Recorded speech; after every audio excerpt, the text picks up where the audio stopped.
el derecho romano y sus acciones.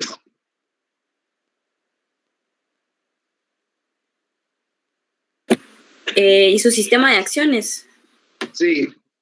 Sí, licenciado. Sí, licenciado. Escuchen para quienes no lo tengan. Bueno, para todos. Por favor, del texto solo voy a solicitar la clasificación de las acciones.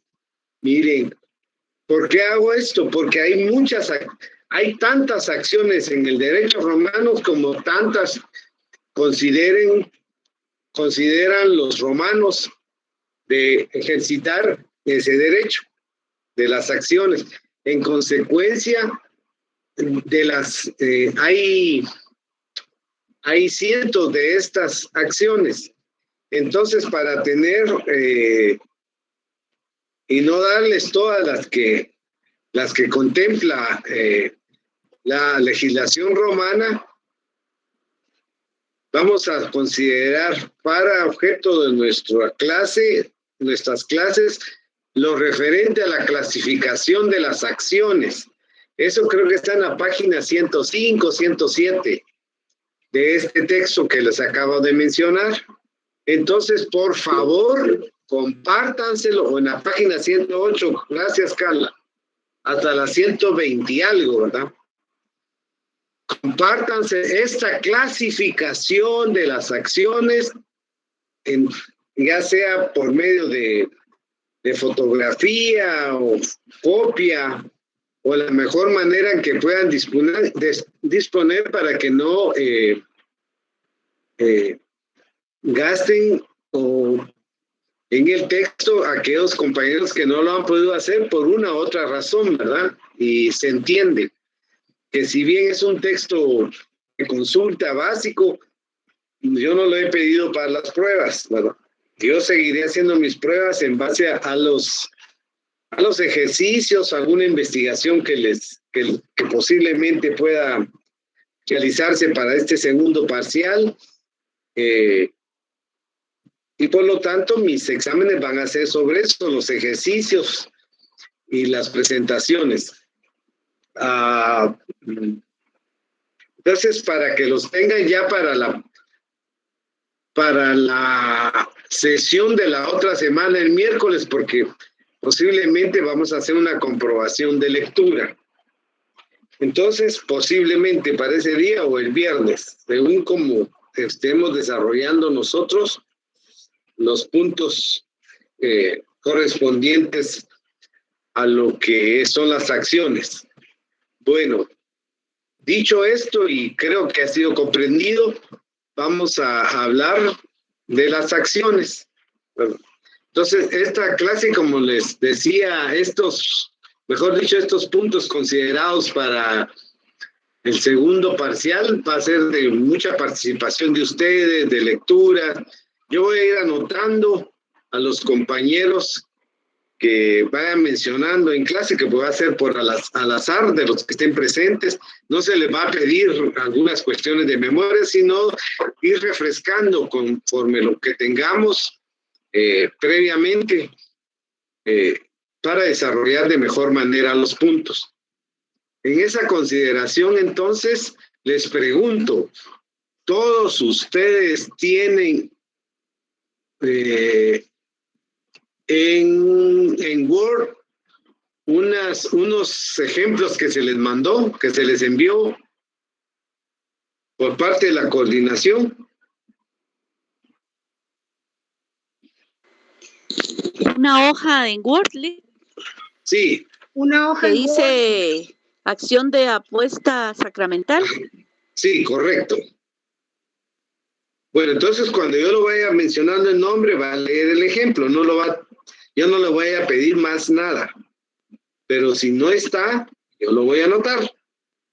Porque entonces ya no van a ser 40 puntos, porque no estoy pidiendo más que solo los que están presentes. Los que no están, a nosotros los catedráticos nos envían un listado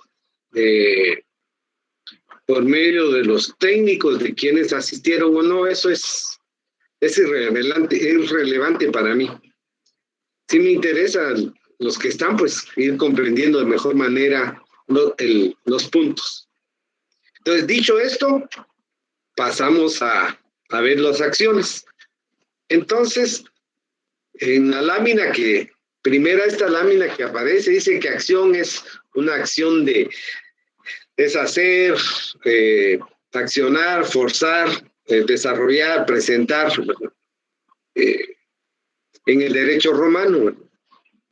Entonces, antes de desarrollar propiamente las acciones y de dónde viene, digamos, su origen en cuanto a poder hacer uso de estas por parte de los romanos en su época y en su momento histórico, es necesario, digamos, hacer una especie de introducción diciéndoles que en los orígenes del derecho romano, la protección de los derechos de la persona se producía en el ámbito del grupo familiar, en los orígenes. Recuerden, si estoy hablando de los orígenes, ¿vale? Los derechos del individuo, la persona, se producían en el ámbito del grupo familiar por el ejercicio de las potestas,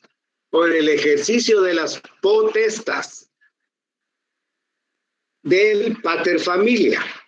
Entonces, cuando hablo de potestas, sé que algunos se preguntarán, bueno, ¿y qué son las potestas? ¿Verdad? Entonces, se entiende por potestas el poder socialmente reconocido, ¿verdad? Alguien que tiene la capacidad para hacer cumplir su decisión. Entonces, en los orígenes era el pater familia, ¿verdad? Que era una autoridad socialmente reconocida dentro del domus, ¿verdad? O grupo familiar, ¿verdad? Como jefe supremo de la familia.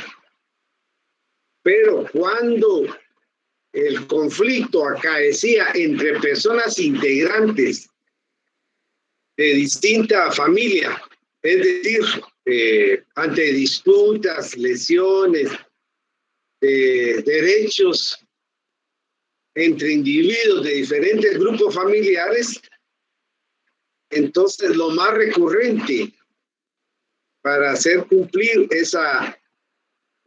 para resarcir un derecho, o bien para cumplir dentro de los cánones de los respetos entre personas o entre grupos familiares.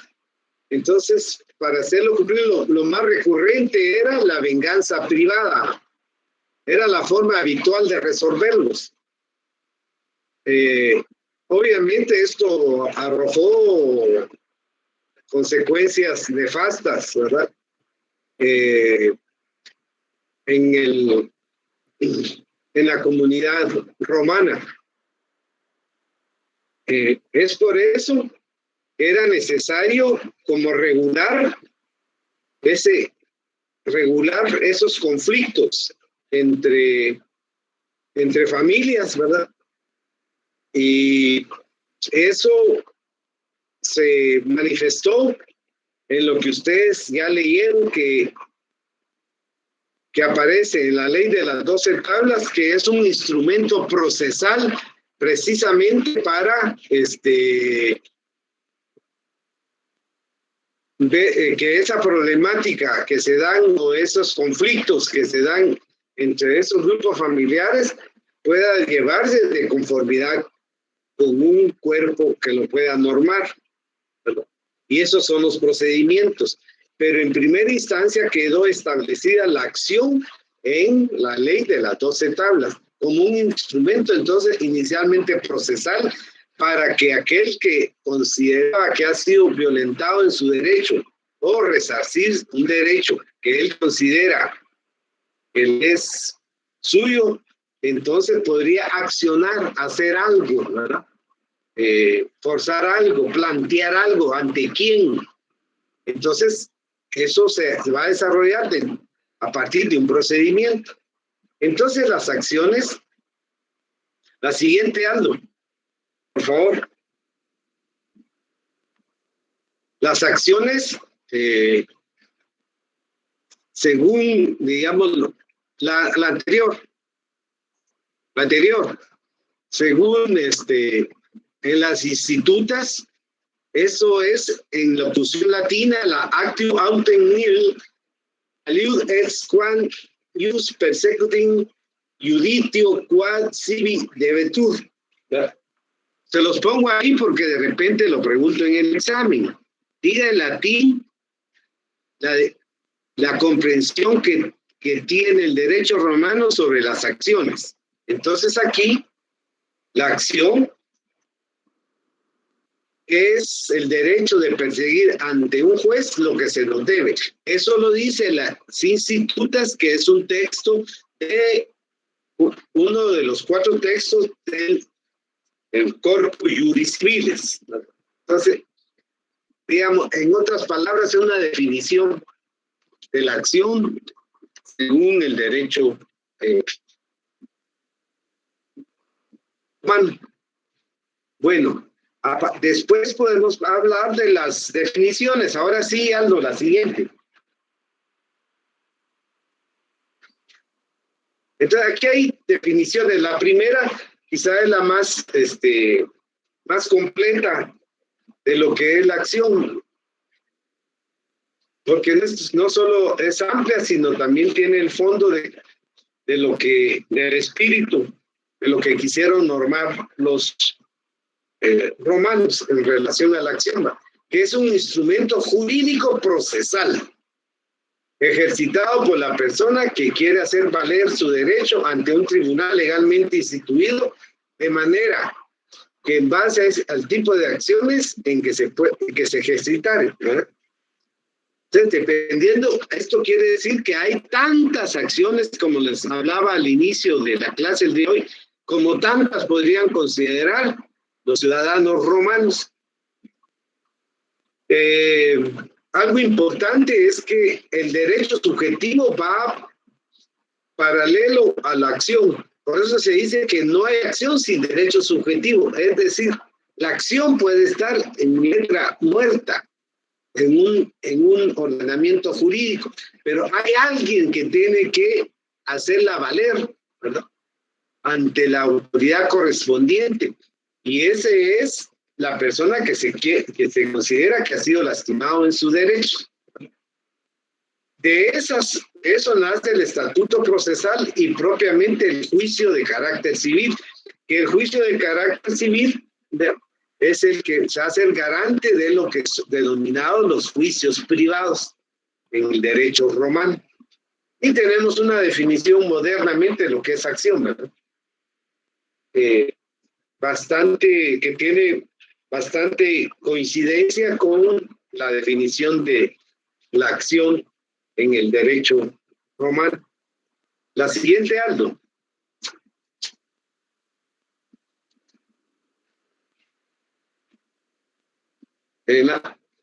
Entonces, en base al tipo de acción que se ejercitase, se desarrollan 2 tipos de procedimientos: las declarativas y las ejecutivas. Entonces, la siguiente, las declarativas con la finalidad que el proceso sirva al reconocimiento formal de un derecho, y el ejecutivo son procesos que persiguen la persecución o cumplimiento material de un derecho ya reconocido, bien por la ley o por una sentencia previa a un juicio declarado, que así lo reconozca. Bueno, ampliando un poco sobre esto de los procedimientos declarativos y los ejecutivos. Los procedimientos declarativos tienen por finalidad, por el juez, que constate o declare la existencia de un derecho o de una situación que aparezca incierta. En el derecho romano hay un tipo de acción que en la clasificación de las acciones vamos a verlo, es la acción, el ejemplo es sobre la acción reivindicatoria, ¿verdad? Cuya finalidad, digamos, es que el juez declare que una persona es dueño de una cosa, es reivindicar la propiedad de una cosa. Hay otros ejemplos de acciones, ¿verdad?, que tienen, por ejemplo, que se declare que una persona es libre. Es decir, en un momento un esclavo, ¿verdad?, que se le declaró liberto, es decir, ya no va a ser esclavo, entonces pueda accionar para que se dé legal y formalmente su calidad de ciudadano romano, ¿verdad? En este tipo de procedimientos declarativos persiguen efectivamente la declaración de un derecho, ¿verdad? Como el que hablaba de la reivindicatoria. Los procedimientos ejecutivos son aquellos que tienen por finalidad exigir el cumplimiento de una obligación. Para este procedimiento de carácter ejecutivo es requisito imprescindible contar con un título ejecutivo. Un título ejecutivo es un antecedente donde consta de manera cierta, indubitable, exigible, que debe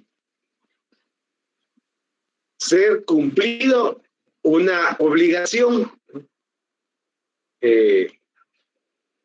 El título ejecutivo por excelencia en el derecho romano es la sentencia. En la actualidad, en nuestro derecho, puede ser un título puede ser un instrumento faccionado por un notario, como por ejemplo un contrato. Entonces el contrato, si se establece dentro de las cláusulas que puede también producir un elemento de cumplimiento, y si no se hace esto, puede tomarse como un título ejecutivo, es decir, para que se cumple lo previsto en un contrato. Esas son las declaraciones declarativas y ejecutivas. Pero tal vez para ponerme más en sintonía con esto de lo que es las acciones declarativas y ejecutivas, quizás sea importante hablarles a ustedes sobre lo que es el derecho civil y lo que es el Código Civil, ¿verdad? Y el Código procesal. Por ejemplo, en el derecho civil, ¿qué es el derecho civil? Es un conjunto de normas de fondo que regulan las relaciones entre particulares, ¿verdad? Recuérdense por eso el Código Civil, que en su esencia va entonces a establecer los juicios de carácter privado, ¿verdad? Actualmente, digamos, esas relaciones entre particulares son una persona para con otras personas o de una persona para con otras personas. Y también puede ser física, jurídica, las personas de carácter jurídico, como las sociedades, por ejemplo. Mientras que en el derecho procesal civil son las normas de forma, ¿verdad?, que regulan los modos de hacer valer un derecho de fondo. Entonces, en las declarativas está formalmente un derecho, ¿verdad?, o reconocido un derecho para los particulares. Y en el ejecutivo, entonces, que ha sido reconocido formalmente ese derecho, ya sea porque fue resuelto por el juez que una persona debe de entregar, debe entregar la cosa, debe de cumplir una obligación. Entonces, aquí existe eso, o un confessio iuri, una confesión de derecho de aquella persona que en la cual considera que las pretensiones de la otra parte, que en este caso es el actor o demandante, él dice que son ciertas. Y al ser ciertas, entonces él está asumiendo que debe de cumplir esa obligación. Entonces eso se da por medio de una sentencia en el derecho romano. Pues actualmente puede ser por un instrumento de carácter notarial, pero en ese entonces era de carácter por sentencia, ¿no? Donde cual ya se había, en muchos casos ya se había dado acciones de carácter declarativas. No sé si han comprendido esto de declarativos y ejecutivos.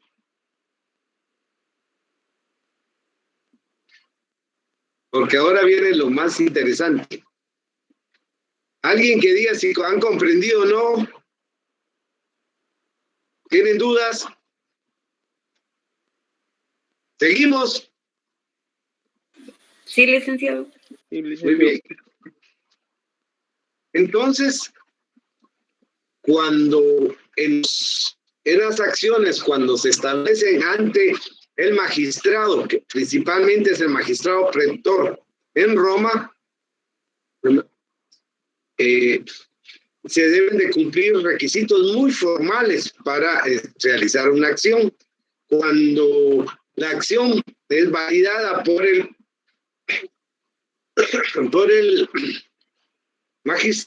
magistrado, entonces se da una relación, un vínculo, una relación jurídica procesal que es un vínculo formal que une a dos o más personas. Y a partir de eso, entonces, en los juicios se conocen como las partes del proceso, el demandante y el demandado.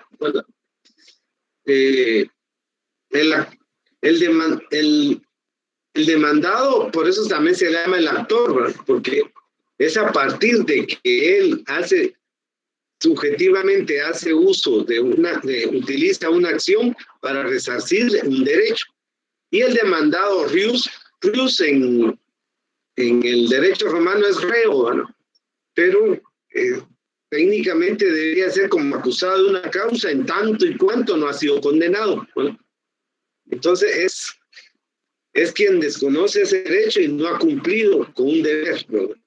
Cuando decimos desconoce ese derecho que le pertenece, que considera el actor que le pertenece y ha sido violentado o violado por la otra parte, que puede ser el demandado o es el demandado, y ese derecho no se ha cumplido con un deber, o incluso cuando ha sido ya condenado en una acción de carácter declarativa y puede llevarse a la ejecución del mismo.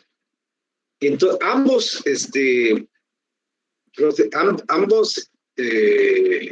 partes podrían ser representadas por un cognitor o un procurador. Entonces, ¿qué decimos o qué podemos comprender cuando hablamos de cognitor o de un procurador? Entonces, cuando hablamos de lo que es del cognitor o procurador, ¿verdad? Dada una relación jurídica entre dos partes, ¿verdad? El vínculo de dos personas, este vínculo nace en el momento en que inicia el proceso, ¿verdad? Es decir, cuando se califica la acción del demandante como actor, y este vínculo se va a romper con la sentencia del juez. Vayan poniendo un poquito de comprensión en cuanto que he hablado del magistrado y he hablado del juez. Son distintos. Ya lo vamos a ver por qué. Entonces, ambos podrían ser representados por un cognitor o por un procurador. Y en el caso del cognitor, podemos decir que es aquel representante nombrado solemnemente frente a la otra parte y ante el tribunal, mientras que el procurador o procurador era un representante común y corriente nombrado probablemente a través de un mandato y obviamente sin requerir la presencia del otro litigante.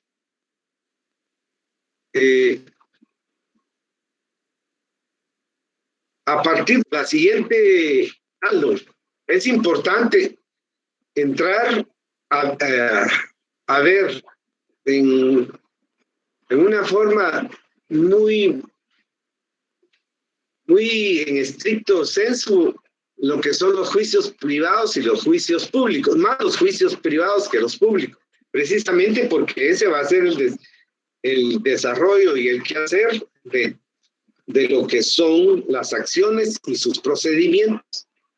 Entonces, en juicios privados y los juicios públicos, entonces los juicios privados son los que le interesan a los juristas en su época clásica, que son los juicios privados. Efectivamente, cuando nosotros vimos la ley de las 12 tablas y el Corpus Juris Civilis, el gran contenido, el gran andamiaje de carácter jurídico va relacionado a resolver pragmáticamente los aspectos de carácter privado.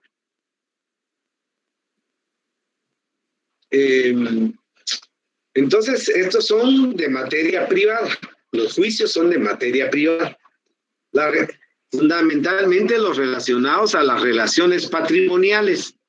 Pregunto a ustedes, ¿alguien puede decir qué comprende por patrimonio?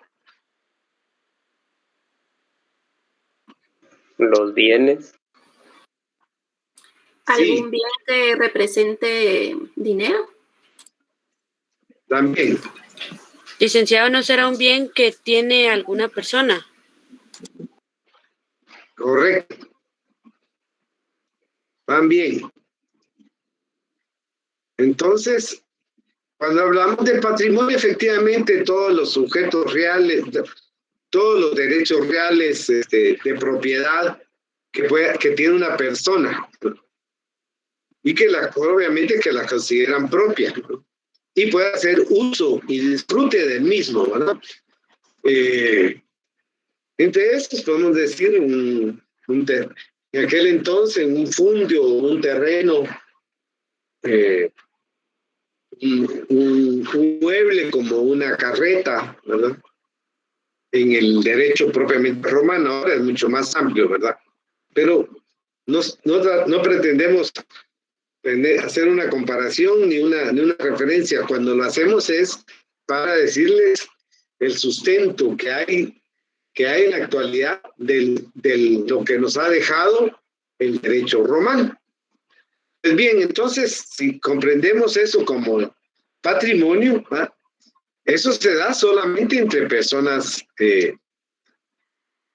privadas, ¿no? Y que se resuelven de conformidad, como tenemos ahí, de conformidad por un juez. Ya voy diciendo varias veces juez, ¿no?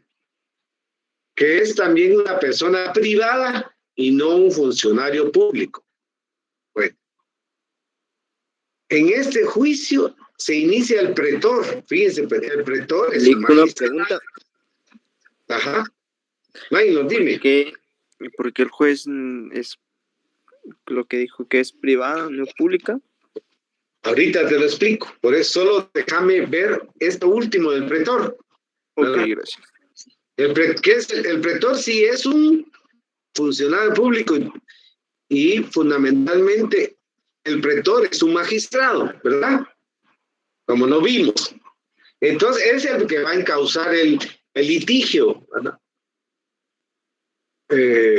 O el problema.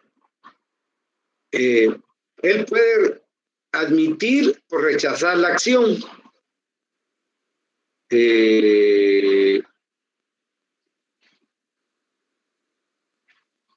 Y se admite, prepara la controversia para que el juez la decida. Ya anterior hablamos que el juez es una persona que no es un funcionario público, ¿verdad? Sino que es una persona privada. Entonces, eso sería para que decida la controversia, dice el juez, ¿no? Entonces, distinto es a los juicios públicos. Ya voy a explicar esto, minor. Solo termino con esto. Los juicios públicos se refieren a asuntos políticos, de la crimina o delitos, ¿no? Que también puede referirse a asuntos fiscales, ¿no? Estos se llevaban no ante jueces privados, sino ante tribunales públicos, ¿no? Que especialmente constituidos. Uno de los que ya estaban constituidos y fue muy recurrente en la aplicación de justicia desde el orden público son los relacionados a lo penal, ¿no? Cuya finalidad es la persecución, como digo, de la crimina, es decir, de aquellos comportamientos ilícitos que atentaban contra el orden público, la estabilidad social, y eran perseguidos de oficio por el poder público establecido. El procedimiento de esos juicios, entonces, públicos y privados, ya nos vamos a singularizar más nuestros enfoques con lo que son los procedimientos privados, ¿no? Que es la siguiente lámina, Aldo, por favor.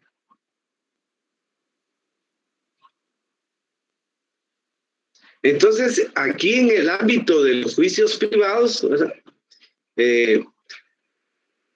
como todos los procedimientos, tienen etapas, ¿verdad?, que hay que cumplirse previamente. Es decir, no puede llegarse a una sentencia sin haberse escuchado citado y escuchado a las partes, ¿verdad? Entonces hay que cumplir esas etapas sucesivas, ¿verdad? Que se inician con la acción, ¿verdad?, para llegar a obtener una sentencia por parte de un juez que es privado, es decir, particular. Por eso que nosotros vamos a relacionar mucho lo que son los juicios de carácter privado, el procedimiento de los juicios privados con la rama civil, ¿verdad? Porque son las personas en lo particular quienes van a entablar o accionar una pretensión ante el magistrado pretor, ¿verdad?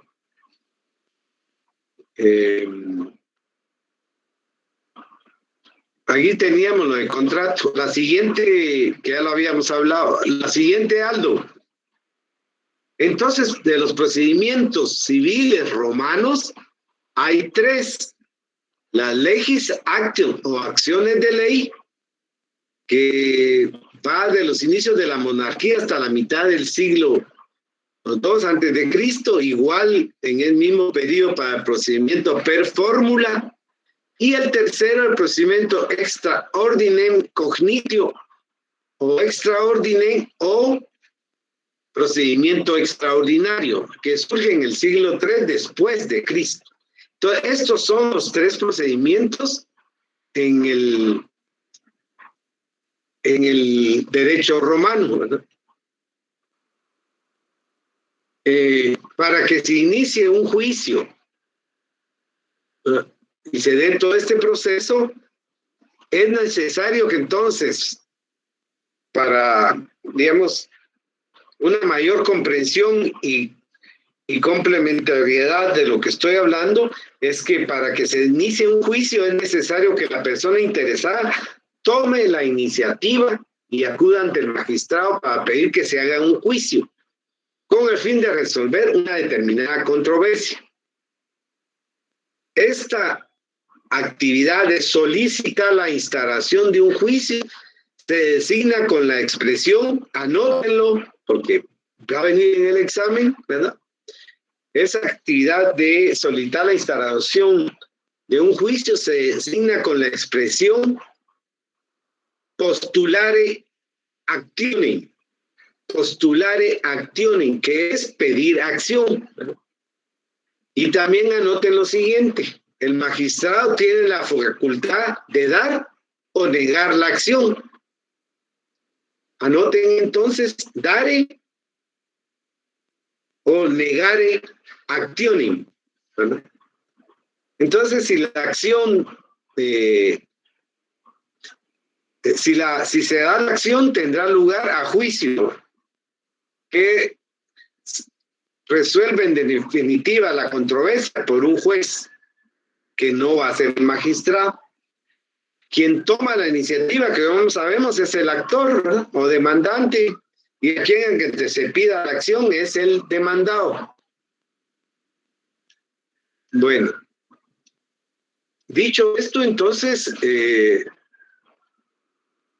dados los tres procedimientos, tenemos para iniciar el procedimiento de legis actions.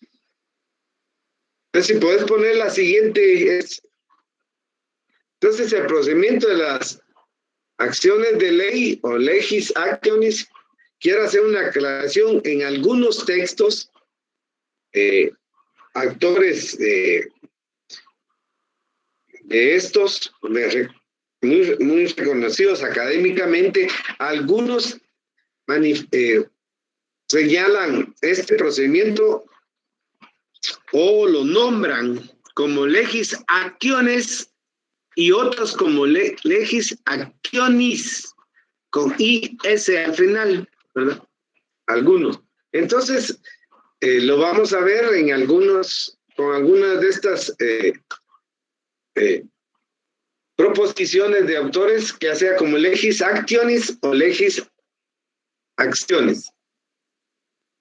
Entonces, estas legis acciones tiene su origen en los orígenes arcaicos, del periodo arcaico, es decir, en la monarquía, y quedó contemplado esto en la ley de las 12 tablas, como les hacía mención al inicio, ¿verdad?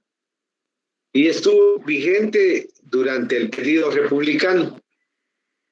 Es extremadamente ritualista, formal y sacral, y es pobre en sus acciones, es decir, en las acciones que puedan hacer para los ciudadanos romanos. Solo son 5 acciones. De estas 5, digamos, en el derecho, para responder lo que me preguntaba Maynor, el procedimiento de legis actiones, como el procedimiento per fórmula o formulario, que es el que incluso va a estar vigente, ya lo hacíamos ver cuando hablábamos de los tres procedimientos, voy a tener los mismos periodos de vigencia, tanto la legis actiones como el per fórmula o formulario, ¿verdad?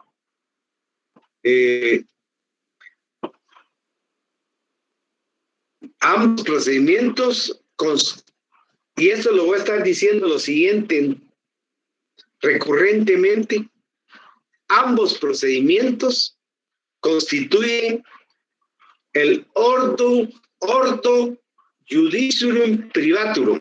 Lo tenemos más adelante anotado. Solo para lo que responder a lo que dijo Maynor. Entonces, ambos procedimientos, decíamos, constituyen el orden de los juicios privados. Obviamente tiene sus diferencias el formulario con el acciones, legis acciones, pero ambos procedimientos tienen en común, ¿verdad?, que se desarrollan en dos fases. Una fase in iure, es decir, ante el magistrado, que es el experto en derecho, y una segunda fase llamado apud iudicem, que es de un juez, ¿no?, que es un ciudadano no experto en derecho, para hacerlo clara la diferencia. Uno es experto en derecho, que es el magistrado, que generalmente es el magistrado pretor, y una persona que no es experta en derecho, un ciudadano común corriente, pues. Bueno, eso es porque pertenecen a ese orden. Hay otras características que tienen tanto el actio legis como el per fórmula, pero por el momento y para la respuesta para Maynor, lo voy a dejar ahí. No sé si comprendiste, Maynor. Maynor. Sí, ¿Sí lo comprendiste? sí, gracias. Bueno. Entonces, ahora pasamos a ver, entonces, lo que es el procedimiento de legis acciones. La siguiente, Aldo, por favor. Bueno, aquí tenemos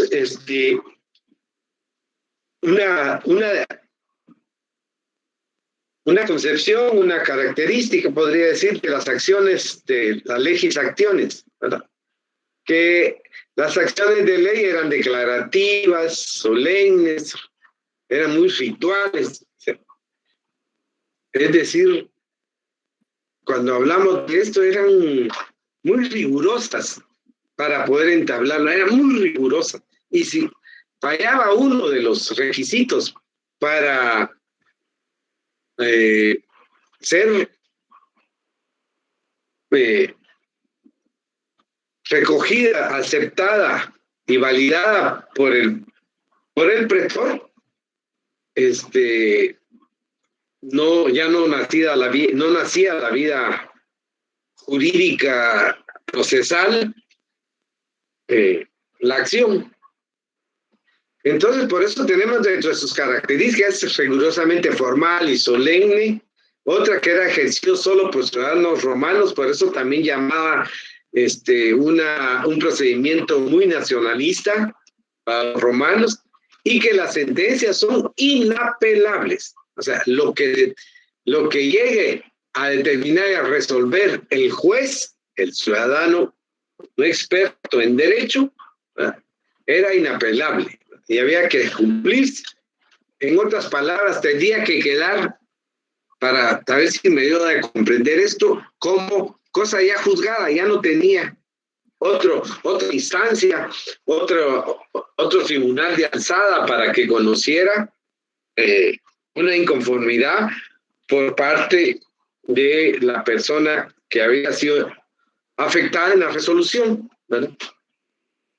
Entonces ya había hablado que es un procedimiento que pertenece al orden judicium privatum y que se desarrolla en dos fases: in iure, ante el magistrado, experto en la materia jurídica, que inicia en causa el proceso, hasta la siguiente fase, que es el apud iudicem, que es ante un juez o el iudex, no experto en derecho, con el cual se presentan las pruebas, se practican las mismas y se dicta la sentencia y cuya sentencia es inapelable. Bueno,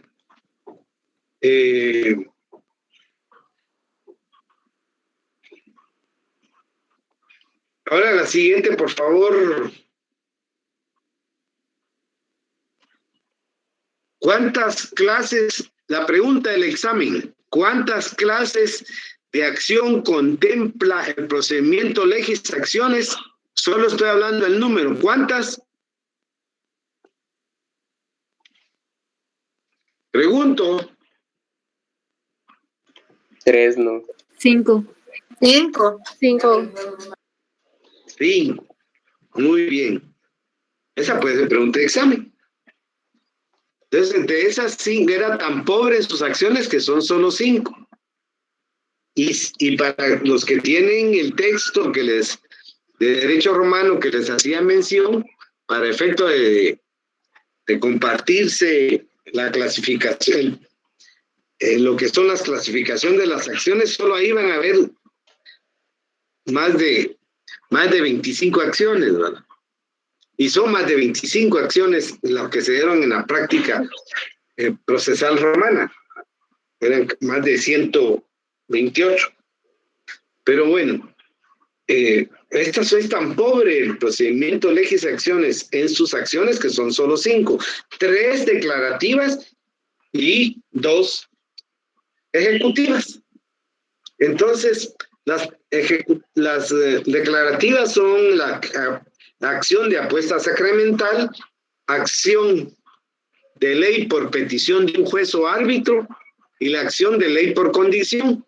Y las ejecutivas son la acción por aprehensión corporal y la acción por toma de prenda. Las acciones, las declarativas, dan lugar a juicios declarativos que persiguen el reconocimiento de un derecho mediante una sentencia. Y las ejecutivas, es decir, da lugar a juicios ejecutivos que persiguen el cumplimiento de un derecho anteriormente reconocido, ¿verdad? ¿Cómo podemos ver entonces en los juicios declarativos? Es un reconocimiento de un derecho establecido en un ordenamiento jurídico dado, y en las ejecutivas es porque no se ha cumplido por parte del demandado una resolución dada en una sentencia por el juez, y entonces también se acciona, ¿verdad? Una acción de carácter ejecutivo para hacer cumplir lo resuelto por el juez. Eso serían, digamos, las declarativas y las ejecutivas. Entonces, la primera de esas de carácter declarativa, la siguiente.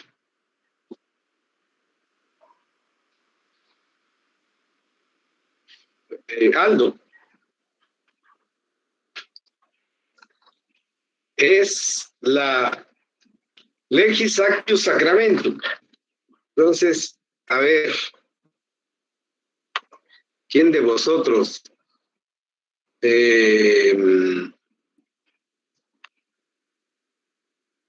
Pues a ver.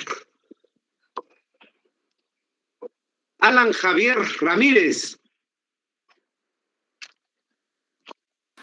Sí, Lee, por favor, lo que está en la... Solo voy a anotar tu nombre, porque sé que estás ahí. Alison... no, pero Alan Javier Ramírez, ¿verdad? Sí. Por favor, ¿puedes leer lo que está en la lámina? Leyes actio sacramento, acción de apuesta sacramental. Es considerada como una de las acciones más antiguas y consistía en una apuesta sacramental. Es decir, el que perdía el juicio debía pagar una cantidad de dinero, sacramentum, previamente establecida en concepto de pena y a favor del pueblo. De ella nos informó Gallo, Ist 4:16, exponiendo como ejemplo la reivindicación de la propiedad de un esclavo. En otras palabras, eso está bien claro, pues, o sea que mediante esta acción las partes hacían una apuesta en dinero que se depositaban ante el magistrado después de haber manifestado sus pretensiones. Una vez valoradas por el magistrado y llevado con el juez en la segunda fase del procedimiento, del ordem iudice privatum, que es el apud iudice, ¿verdad? Se pronunciaba una sentencia señalando cuál es el sacramentum o apuesta que era justa y cuál era justa y cuál era injusta. Y la apuesta del vencido se entregaba al erario público y la del vencedor se le restituía. Eso es la apuesta. La siguiente, la apuesta sacramental es comprensible entonces, que es por una apuesta. La siguiente, entonces tenemos que de esta apuesta sacramental, que es una acción muy general que se da en Roma, este tipo de acción tenía dos versiones. La legis actio sacramento in rem y el legis actio sacramento in personam. Estas son de las más importantes acciones que se van a dar en el derecho romano y dentro. Y como paréntesis vamos a trabajar en clase, haciendo ejercicios, comprobaciones, ¿verdad? Mucho de esto, el sacramento, actio, legis actio, sacramento in rem y la legis actio sacramento in personam. Vamos a ver un ejemplo ahorita bien bonito. Entonces, el sacramento in rem es la que hemos relatado y tiene un carácter real porque servía para reivindicar una cosa. Por tanto, es una acción frente a todos, ¿no? Es decir, que se ejercita de cualquier persona que se tenga en ese momento el objeto. Y la legis actio sacramento impersonal ejercitada para reclamar un derecho de obligación y por tanto tiene un carácter personal en la medida en que solo se puede reclamar a la persona de la que exigimos un comportamiento determinado. Lean 2 minutos, 1 minuto de estas dos. Porque si les pregunto ahorita, van a quedar, no va a tener muy fresco la lectura, léanla.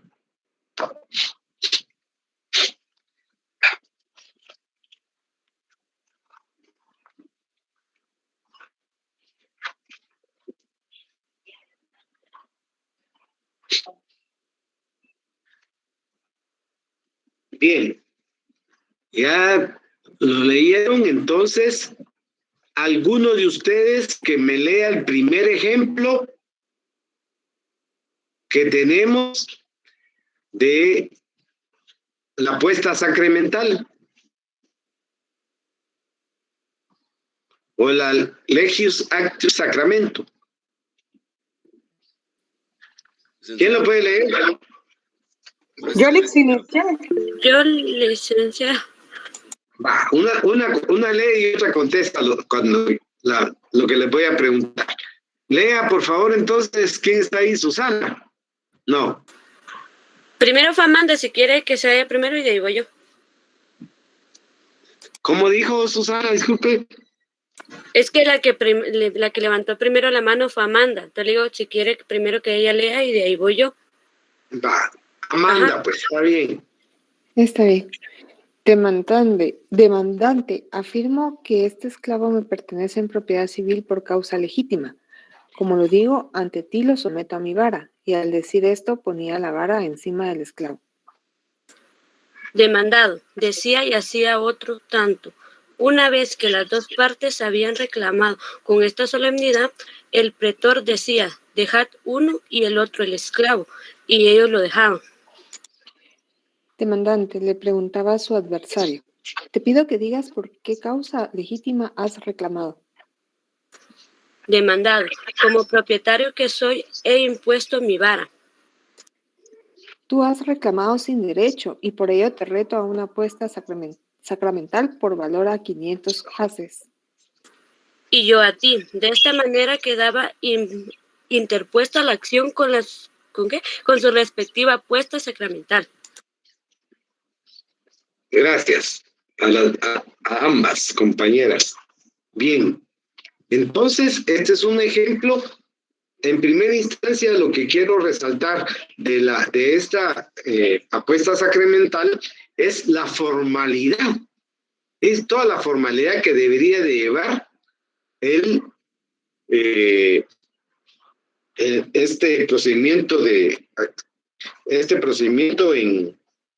acciones de ley sacramentales. Sí, hay dudas que tampoco se aclaran en los textos. Decir, bueno, una vara, ¿era una vara o cada uno llevaba una vara?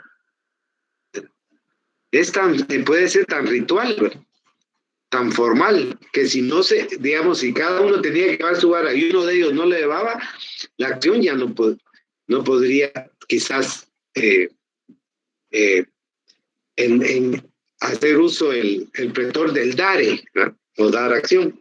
Pudiera ser, eso no se aclara, pero lo que quiero resaltar es el formalismo.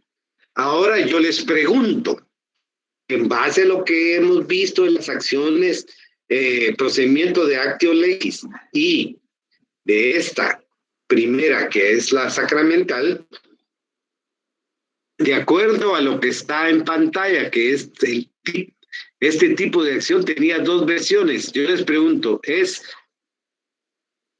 el tipo de acción aquí es sacramental o personal? O personal.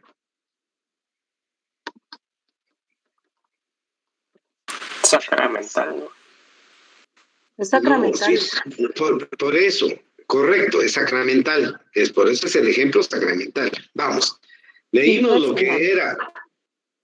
¿Cómo? Impersonal. Impersonal. In rem. ¿Tiene usted a mano la compañera Fabiola fue la que respondió? Sí. Mire pues, Fabiola, usted tiene a mano su ejemplo, me imagino. O tiene a la mano, o tiene a la vista. Sí, ¿verdad? De que leyeron las compañeras. Bueno, entonces ahí habla sobre que deben de poner una vara sobre el esclavo, del demandante al demandado. Entonces, yo le pregunto, usted dice que es personal o personal. ¿Por qué? No, yo dije que es in rem. ¿Por qué es in rem, Fabiola? Disculpe. Es in rem por haber dicho que era personal y es in rem para usted. In rem porque el esclavo en ese momento es considerado como objeto. Solo. ¿Alguien más?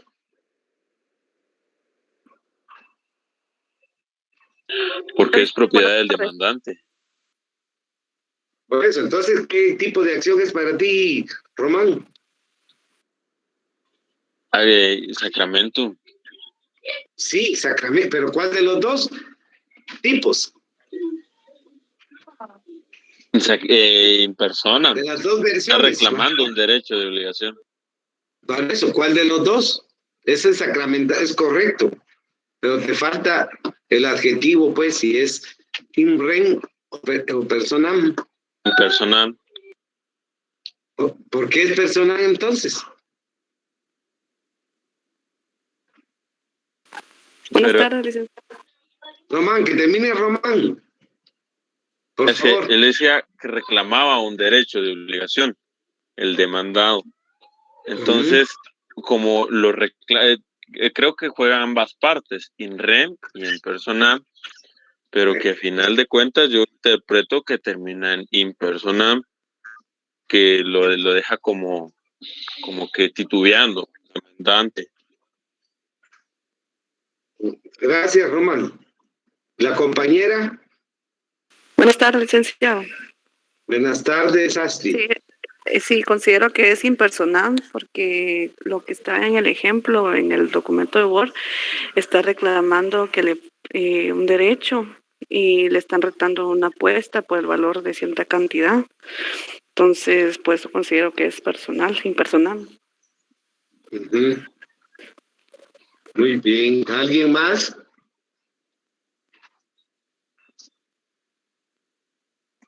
Astrid acaba de hablar, ¿verdad? Yo lo voy a anotar. Sí, licenciado. Sí, licenciado. Lic, Así, reset. Lic, y no puede ser in rem porque una persona tiene en ese momento el objeto y el otro le está reclamando el derecho sobre él. Ajá. Está bien, Andrea. Ahorita vamos a hablar de eso. Bueno, si ustedes leen otra vez el ejemplo en casa, ya después de clase, y ven los dos tipos de las dos versiones sobre la acción de apuesta sacramental, es claro que el ejemplo es que es sacramental. Ahora, ¿cuál de las dos versiones? Entonces, son las dos. Por un lado, se reivindica una cosa. ¿Cómo era considerado entonces en la época esclavista el esclavo? Como cosa. Bueno, Un objeto. como una cosa, como un objeto. ¿Sí? Correcto. Entonces él está reclamando, el demandante está reclamando entonces que ese esclavo le pertenece y por lo tanto también está reclamando un derecho de obligación, ¿eh? Porque tiene carácter personal. Entonces se dan los dos, in rem, impersonal. ¿Nos quedó claro eso? Sí, Lic. Bueno, Sí, Lic. yo anoto siempre a los compañeros que participan, ¿oí? Aquellos que en un momento les llega a faltar 1 o 2 puntos para tener 81 para aprobar el curso, entonces los considero, ¿verdad? Porque ya saben, ya les he dicho que conmigo es con 81 con que se aprueba y quedamos de acuerdo que así es, ¿verdad? ¿O no? Sí, Sí, licenciado. Así es, licenciado. Muy bien, entonces formalmente con 61 ganan, pero siempre aspiren a más. Y estoy seguro que lo pueden lograr. Entonces son de los dos, para culminar esto de la acción sacramental, son los dos tipos, de los dos versiones de tipo sacramental. Por un lado, reivindicar una cosa, porque en la época esclavista era considerado como objeto, como una cosa del esclavo, y por el otro es reivindicar una obligación, ¿verdad? De ceder o dar el esclavo o ese objeto a la persona que lo está reclamando, ¿no? Uno como cosa y otro como una obligación del demandado de cumplir, ¿no? Con él mismo, con esa obligación. Bueno, me quedo acá. ¿Preguntas? Ninguna, Lic. No, licenciado. ¿Estamos bien? Estamos bien, Lic. Muchas gracias. Todo bien, licenciado. Bueno, que estén bien y nos vemos el próximo viernes. Ya espero que estén las notas. Feliz tarde, Lic. Gracias.